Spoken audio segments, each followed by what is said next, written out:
Hi, everyone. This is Robert Dick, and I'm here to talk about the Brannen-Cooper KINGMA system flute to explain what it is, how it works, and what it does, and also why it's there. And in fact, let's start with why it's there. Now, I hope that little improvisation I just played sounded natural. It had a lot of things in it that you really can't do on a regular BAM flute. And so, embedded in that improv were some multiphonics that can't be played on a regular BAM flute and some quarter tones. Now, the Kingma system flute will do many more things than that, but that was just a little something off the top of the head. Now, let's start with why it's here. This flute is a response to the musical needs of our time and hopefully a good chunk of the upcoming future. The BAM flute was a response to the musical needs of the 19th century, where the old system keyed flutes just couldn't quite have the power, the couldn't sound really good in all the different keys. Some keys were good, some keys were not. And BAM is the person who came up with the answer, changing the bore to a cylinder, all that great stuff. And if what you want is one note at a time and the notes in the chromatic scale, the BAM flute is a work of total genius. Now,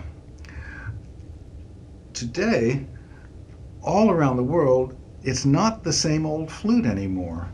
Composers, performers, audience, all are expecting more from the flute. It's been come to be understood that the flute is a harmonic as well as a melodic instrument. That chords are part of our language now. That microtones, most especially quarter tones, are part of our language. That slides, sounding like different instruments, different kinds of flutes from around the world. That's all part of the flute. And yet, of course, we do want the flute as we've known and loved it for so long. So, number one, the Kingma system flute is a flute. You can pick it up and play it just like any other. It's built around a BAM system flute. So, it's all there, not to worry. Now, how is this flute different? And the way it's different is that an additional set of keys has been added to it. And this is the creation of the Dutch flute maker Eva Kingma. That's the name Kingma system flute. And what she did was she enables us to treat keys that we cannot put our fingers on as open hole keys. It's really cool. I mean, look at this here. We have a little key sitting on top of the big key, and when we open it, lo and behold, there's the open hole opened just as if it was the F key and you could slide off the center hole. Now, that might not seem like such a big thing, but it is really mega when we look at what will happen in expanding the instrument's musicality. So I'm going to talk about quarter tones and multiphonics and extended tone colors and show how, in each case, this instrument is a very radical expansion of the flute's possibilities. Okay, let's talk about quarter tones. After all, the first thing the Kingma system flute got famous for was quarter tones. And it does a lot more than that, but quarter tones are quite important. All around the world, one finds composers writing music that involves quarter tones, and it makes a lot of sense to have a flute that will be able to make really nice in-tune quarter tones with an even tone quality throughout all three registers. on the regular BAME flute, we have areas on the flute that the quarter tones are very nice and other areas where they are very clumsy and difficult to get. And I'll show you the difference. Um, as it turns out, um, if you, on an open hole key, if you just open the center hole of the key, you will get a nice quarter tone.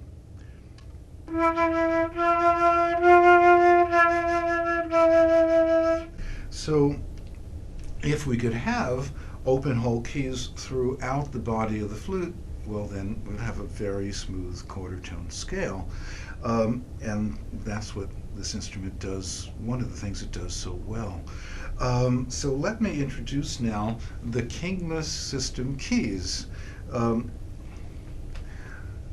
The lowest one is, this is called the D up key, because if you finger a low D natural and you press this touch, you will get a quarter tone up from D. It's also D quarter sharp, is another name for it, and there's where the key opens. Then we have the F sharp up, and if you're playing an F sharp and you press this little bar here, then this key will open, getting us a quarter tone above F sharp, between F sharp and G. Now this second G sharp lever, this one, this is the G up, and once again it will open a hole that in the G sharp key, and it will take us from G, a quarter tone up from G, and then if we open the entire G sharp key, G sharp. Then we have the B flat up key. The touch of it is here and is played by the left thumb, and it opens a little key right here, and that gets us between A and B flat. No, it gets us between B flat and B. Okay, now we have the B up key, and if we're playing B and we push this little lever here, it opens a hole that's between, it's right in there. It might be a little hard to see, but it is truly a brilliant and clever piece of mechanism that allows us to get between B and C. The C up key, which is this little lever here, which opens the key inside the C sharp triller. And then there's also an alternate touch for the C sharp trill key, which is this second lever here. And that means we can open the C sharp trill when the right hand is busy and can't go to the normal touch. And in the world of multiphonics, that is something that does occur. So it's wonderful to have an alternate touch for the C sharp trill. Now, let me first play some quarter tones on a regular BAME flute.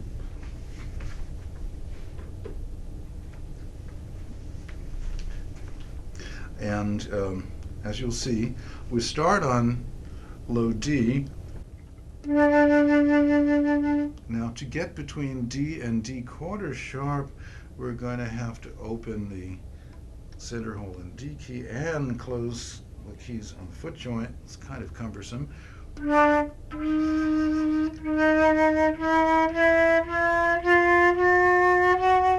Everything goes well until F sharp, and now to get between F sharp and G, we have this cross fingering, and between G and G sharp, this cross fingering.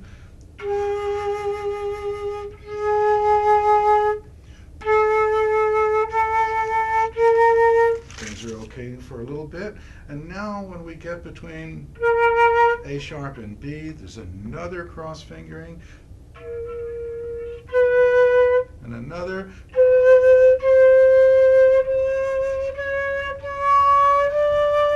So constantly we have a mixture between very nice, clean, and easy quarter tones, and then these weird little arcane cross fingerings. And when you have to play those fast, it takes a lot of practice, and they will never quite match in sonority. Um, and I must say that it's a rare composer who has actually really studied that out. Um, and so often, you know, there's this frustrating feeling of, yes, this would sound so good if only the mechanism would allow it. So I'm going to put this instrument down and pick the one up that does allow it.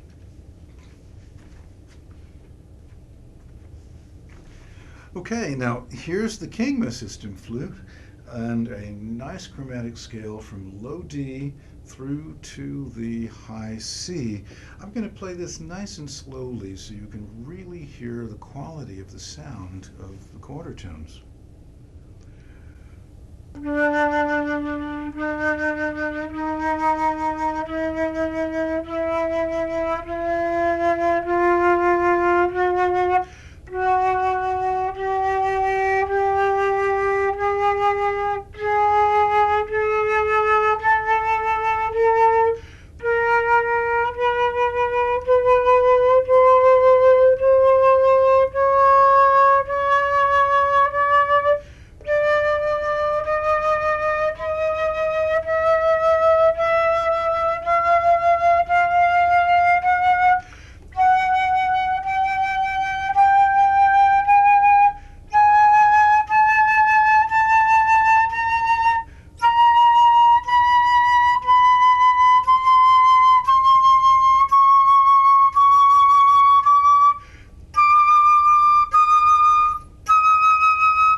See, that was marvelously even, and the half steps and quarter tone really have a remarkably similar sound quality. Now, should you, when you improvise, or should some composer want the sound of the cross-fingered quarter tones, perhaps to make the flute sound a little more oriental or something like that? Well, they're all there. They haven't. It's still possible to use them. It's just that this other system, which is so much more logical and so much cleaner, is in place. And I recently had the experience of playing a pretty complicated quarter tone composition by a French composer, very complicated. And I must say that having a Kingma system flute made my life so much better, and the piece sounded so much better for it. Okay, let's talk about the world of multiphonics. And this is a zone where the Kingma system has just blown it wide open, and I just find it thrilling.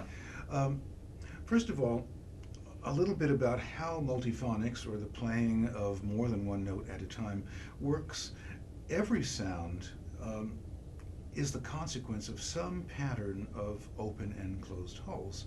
So let's take a simple pattern. Now, if we look at it, and we look at it from the top of the flute down, you'll see that everything is closed until we come to the first opening, which is one small hole open. That's the center hole in the D key. And then that's followed by 1, 2, 3, 4 holes closed. Now, if we can transpose that pattern, we can transpose the sound. So on the Bame flute, there are some possible transpositions.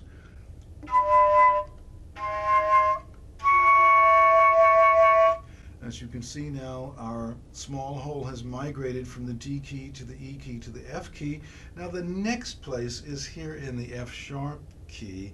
And on a regular BAME flute, if you want a small hole there, the answer is sorry, not possible.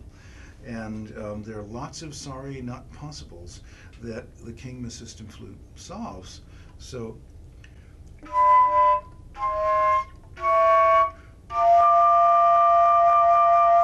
you see, we're using this small hole to continue this multiphonic continuum. The next place for the small hole would be in the G key here. And there it is. Then you can have that on a BAME flute, and that one too, but not this. So listen to the whole set.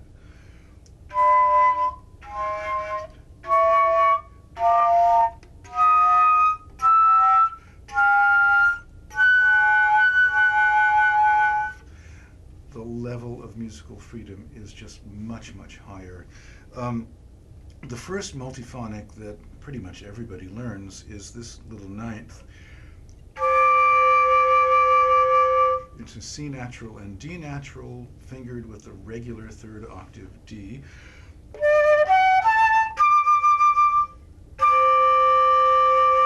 Underneath that D is a C natural, not used in classical flute playing. Now, on the BAME flute, that can be played in several different transpositions, which are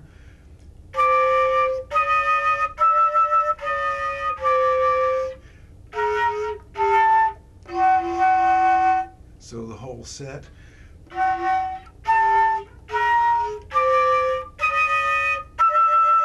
It's kind of like this beautiful smile with a bunch of teeth missing, isn't it?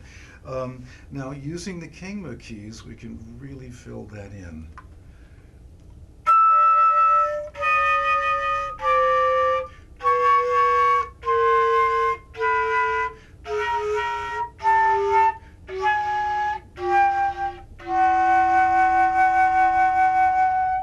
Again, the level of musical freedom is enormously higher. Some other multiphonics that are commonly used, like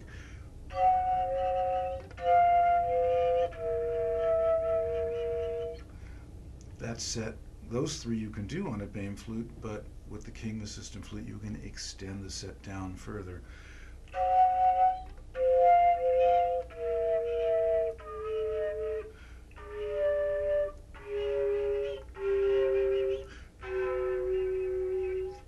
And that's the story again and again and again.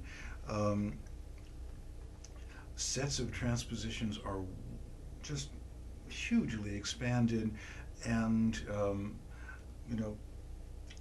ever since I've been playing on the KINGMA system flute, which I started in 1996, I really couldn't imagine going back. When I play on a regular BAME flute, I'm always reaching for stuff that just isn't there.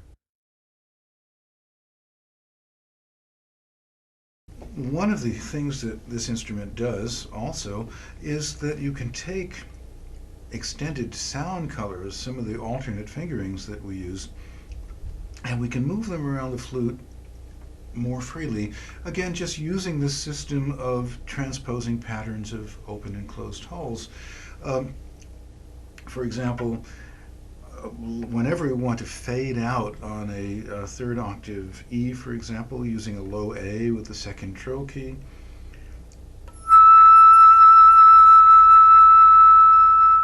and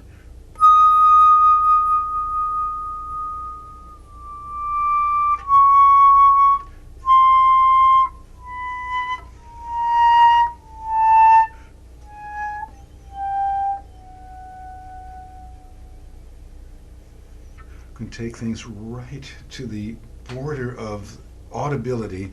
And pretty much any time you find an interesting alternate fingering, you can just immediately explore and move it around the flute. Another thing that I think is very helpful is that using some of the KINGMA system keys, we can make smoother glissandi. For example, on a BAME flute, if you're just glissing in the left hand, you can get from G to A.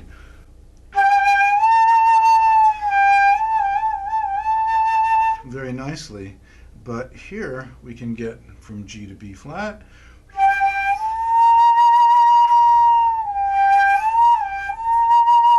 and G to B.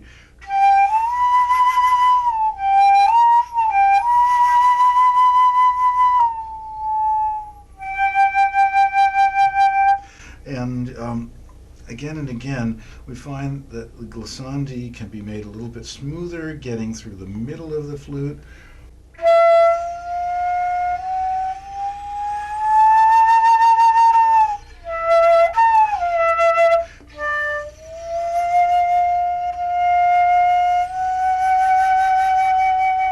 Being able to slide up to that F sharp is really nice.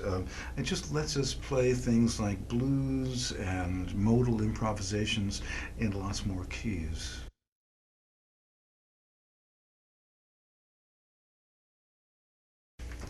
This is my baby, and since 1996, we've been together.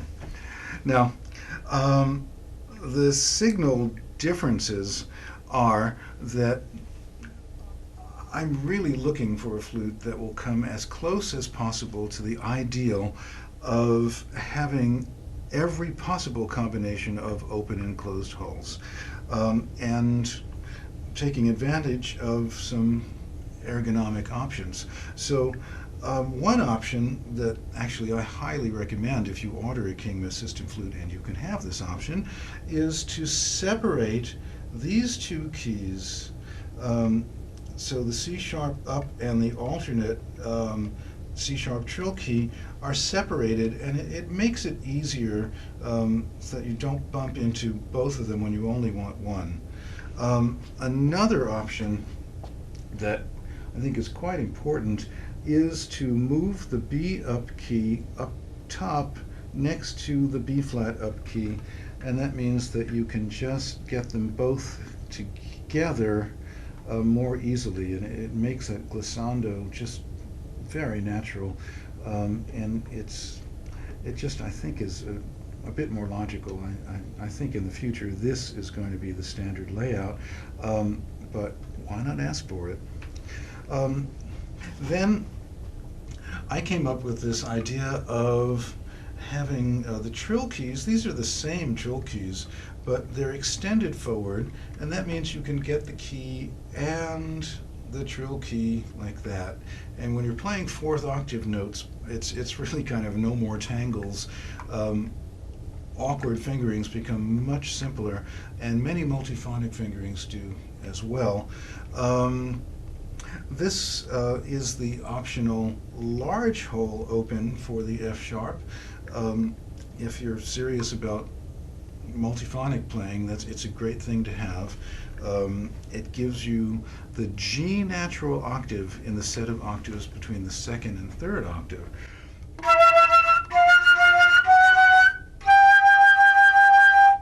And a set of octaves without a G natural, just missing a G natural. Anyway, and then I've wanted to expand the possible range of the instrument, so we have a third trill key here, and those are operated from the bottom of the flute. Whether you want to go for this set of options, or you'd like what's considered the classic KINGMA system, as seen and heard on this wonderful flute that I've really enjoyed playing on, I must say. And either way, you can be absolutely sure of total mechanical reliability. I've played this flute for 9 years and have never had it fail on me. So Bickford Brannen has made sure in all of his constructions that no Brannen flute goes out the door that's just not totally reliable. And in closing, I'd like to say thank you. I'd like to say thank you to Eva Kingma, to Bickford Brannen, to the various flutists who helped along the way, John Fonville, Anne LeBerge, Matthias Ziegler, and this has been a meeting of the minds in many ways, and also the other people at Brannen who've contributed ideas and work on these flutes. And I'd just like to say thank you to everyone, because it has made it possible for the music of the flute to really grow, and in a really quantum way. And I'm immensely grateful. So I hope you've enjoyed this demo, and I really hope you'll enjoy your Brannen KINGMA system flute.